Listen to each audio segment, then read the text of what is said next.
Senate Minority Bloc, hinimok si Senate President Alan Peter Cayetano na magbitiw sa pwesto dahil sa kabiguan umano na gampanan ang trabaho bilang leader ng Senado.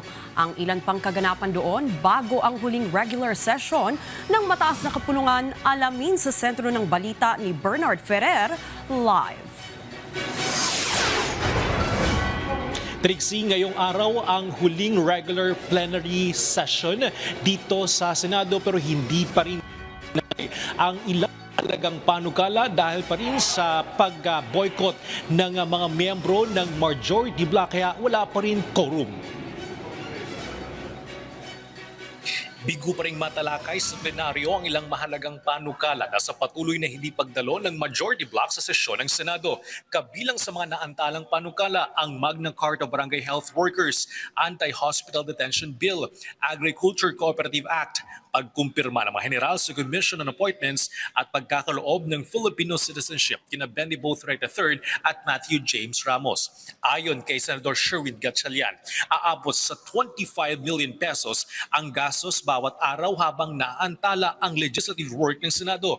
Samantala, nanawagan ng minority bloc ang tinatawag ngayon na Solid Block 11 sa pagbibitiw ni Senate President Alan Peter Cayetano. Ayon sa kanila, pinabayaan umano nito ang kanyang tungkulin matapos muling mabigong makapagdaos ng sesyon dahil sa kawalan ng quorum, bunsod ng hindi pagdalo ng majority bloc. Senate President Alan Peter Cayetano should resign as he has shown that he cannot function as the leader of the Senate. Binigyan din ng minorya na nakasaad sa Rule 14, Section 41 ng Rules of the Senate na maaaring pagpaliban ng Senate President ang sesyon matapos kumonsulta sa Majority Leader at Minority Leader. Ayon pa sa kanila, hindi lamang ito procedural lapse kundi isang direktang paglabag sa mga alituntunin ng Senado at kawalan ng paggalang sa institusyon at sa sambayanang Pilipino.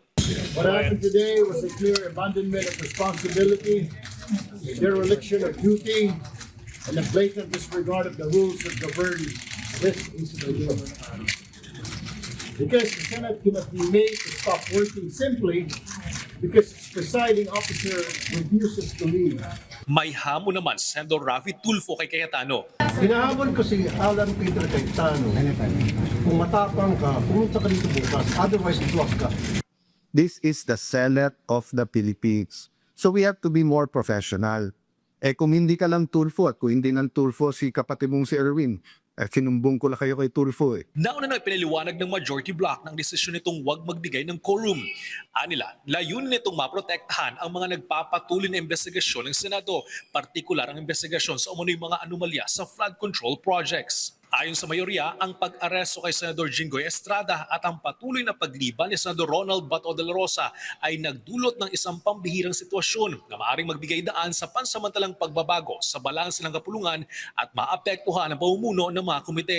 Binigyan din nila na hindi ang Senate presidency ang issue kundi ang pagtitiyak na magpapatuloy ang mga investigasyon kaugnay ng korupsyon at umano'y pagmamalabi sa pondo ng bayan ng walang political interference. Ayon naman kay Cayetano, dapat tingnan ang sitwasyon sa mas malawak na konteksto ng paghanap ng katotohanan at pagpapanatili ng kalayaan ng Senado.